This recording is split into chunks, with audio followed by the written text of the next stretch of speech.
Well, welcome everybody. My name is Wade Webster. I'm the extension soybean pathologist at NDSU, and today I'm going to be talking about the L in the rules acronym, which is limit the number of applications.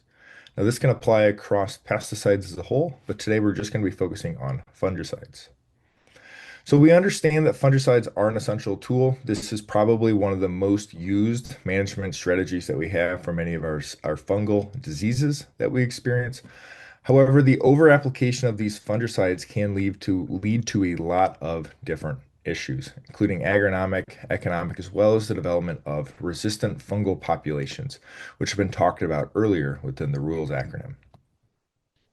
So the highlight today from the L section is going to be understanding why is limiting fungicide applications important, as well as how can we use predictive models and different decision support tools to help guide us and optimize the timing of these applications so that we can reduce the number of unnecessary applications of these pesticides.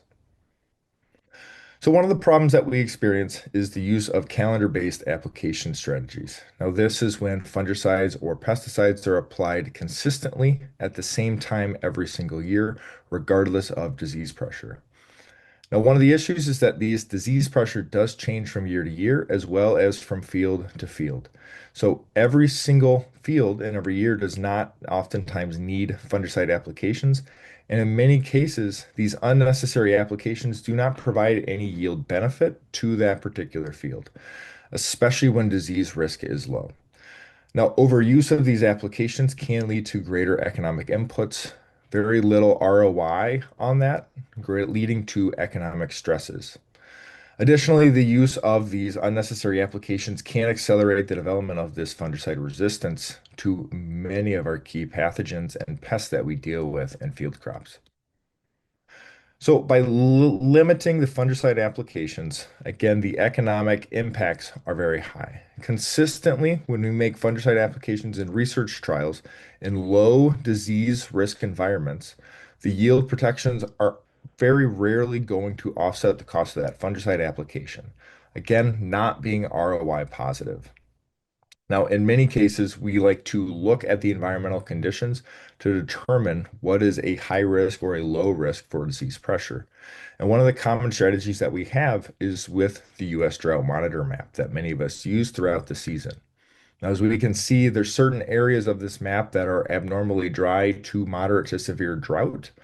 Those may be instances or areas of the US that are going to be lower disease risk, and maybe those are not going to be areas in which fungicide applications are going to pay for themselves.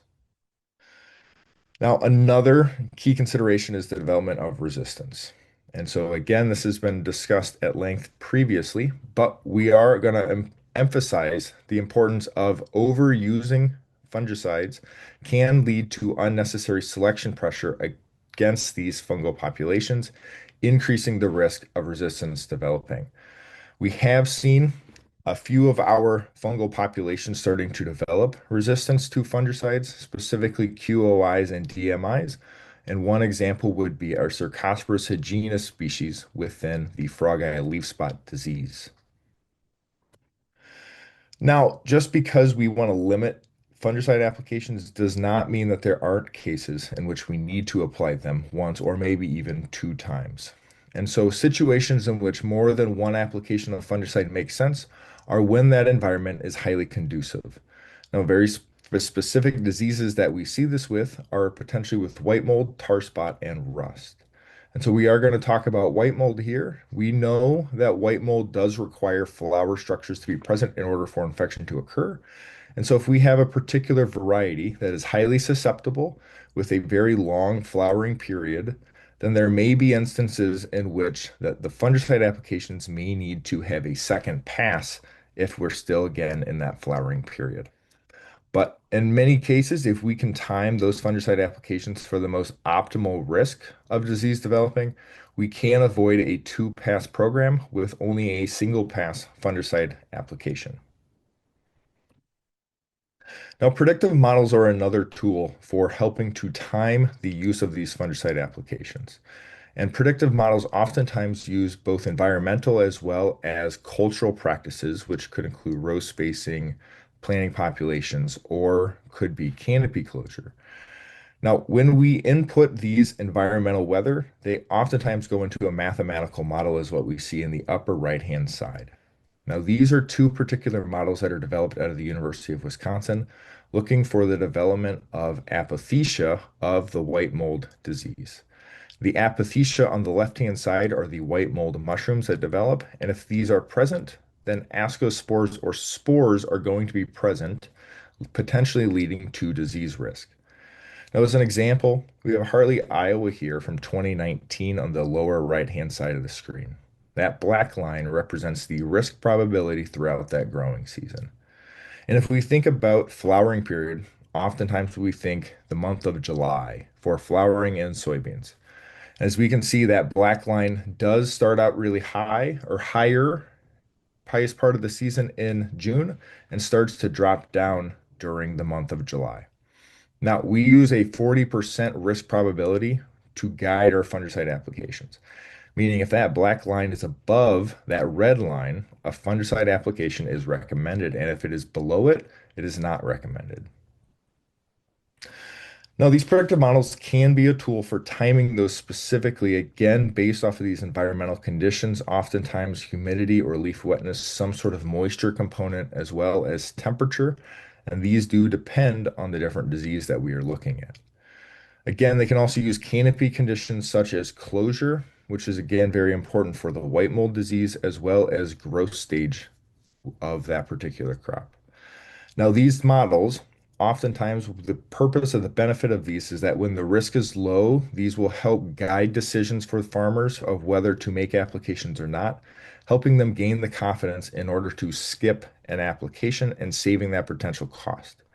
Additionally, when the risk is high, these models help to optimize or pick the exact right time to make these fungicide applications to have the most efficacious control of the disease that we are targeting. Now, as an example, this is the crop risk tool from the Crop Protection Network, and this is something that was developed and released in 2025. And so on the upper left-hand side, we can see this is where we can input our data points if we have them, and then we can also upload them if we have. Then we click our start and our end date. And so as an example, we'll click on this start date here, and we will bounce back into previous months, and we can also bump up in months. We can also go back in previous years. And so, for example, we're going to go to 2024. We're going to click May 1st. But for this example, we're going to go back into 2025 for the entire season of 2025. Look at May 1st to October 1st. Then we need to go over and we need to click a location. And so I'm going to zoom in here just outside of my family's farm in southeast Iowa, and I'm going to drop a pin for Burlington, Iowa, and I'm going to click Fetch Weather. Now, when we fetch weather, this is pulling weather data from a cloud-based server, and it'll pop up over here on the right-hand side of the screen. And it will start spinning, and we're going to see multiple different crops and multiple different diseases for each crop. And so first, you can see we are selected on corn, and the risk model is looking at tar spot. We also have gray leaf spot, as well as gibberella ear rot for corn. Now on the bottom, well, and up top, we also have soybeans, we have white mold and frog eye leaf spot, as well as other crops such as potato, tomato, carrot, beet, and onion. These are models are continually being developed and released so that we can update these in future years. Now, for white mold, again, that June period, we are seeing a high risk. And as we get into July, that risk is dropping down again, very low. Not recommending a fungicide application. We have highlighted this risk period, which is the flowering stages of soybeans. And so if your flowers are in that beginning of June, that high risk of fungicide application is recommended. However, if flowering does not start until the beginning or early part of July, then we are not recommending a fungicide application, potentially saving the cost of a fungicide use in that example. Again, more models will be coming onto this platform here in the coming months and coming years. So stay tuned and make sure to test this out before next season so that you have an opportunity to use this as a tool. So with that, I want to say thank you. and enjoy the rest of your rules presentations.